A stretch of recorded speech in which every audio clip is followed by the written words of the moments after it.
consumed the ship, dragging it to icy depths, and the poets of the Golden Anthem with it. But hear this. Banishment did not breed hatred in their hearts for our city, and the flames did not scorch a curse into their music or poems. If you wish to hear their true voices once more, seek them at the Cathedral of Mercury. The children there still sing hymns written by the poets of the Golden Anthem. And yet, not a single daemon has appeared.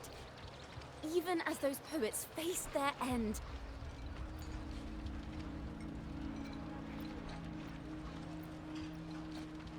As the fire filled the ship's cabins, they penned their last poems with death drawing near. Perhaps they were greeted by the Sentinel in their final moments. Or perhaps they fell silently toward death. If the poets truly meant to curse Raguna, why would they write such obscure poems? Why not simply leave their works behind in Raguna? No. Their last words were hastily written as the flames closed in. This charade, it was carefully crafted, twisting their work to conceal the truth. We already have... No. Tomorrow, at the Odyssey Opera House, I will reveal the truth. Until then, I thank you all for your patience.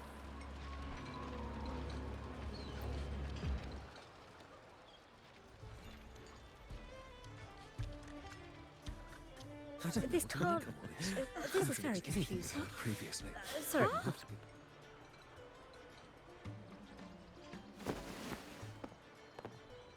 Loria, is this all real? What do you mean by the truth? Did you discover something? The poets of the Golden Anthem, they were...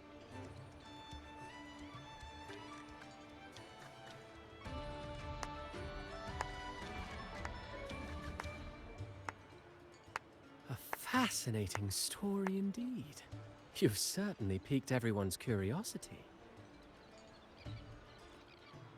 The speech you made just now, you're implying the poets of the Golden Anthem were framed and their works deliberately misinterpreted. Exactly. Someone used the story of the Golden Anthem to stir the public's curiosity. This is what created the daemons.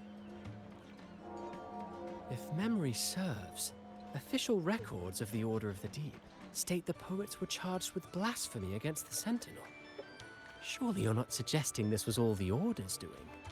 I dare say, such remarks would be considered a grave crime, punishable by banishment.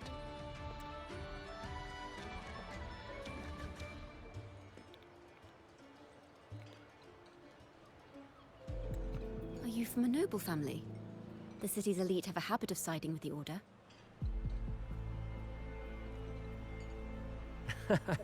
I'm afraid you misunderstand. I admit, I do get that question quite often. I am but a traveling playwright. Your presentation brings me back to a play I wrote in my youth. A group of birds locked inside a cage. Convinced they will never fly, they do nothing but stand on a perch. Then, one day, the cage door opened. The young birds flapped their fragile wings attempting to fly, but plummeted to the ground, one by one. Many consider their fate a tragic one. What say you? I see it differently. Even if they met their end falling into the abyss, they still had a chance to glimpse the sky and spread their wings. And what of those who chose to remain in the cage, having witnessed their predecessors fall to their demise? Will they dare to reach for the skies, after realizing the cost of choosing to fly?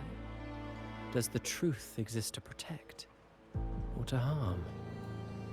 That is the question.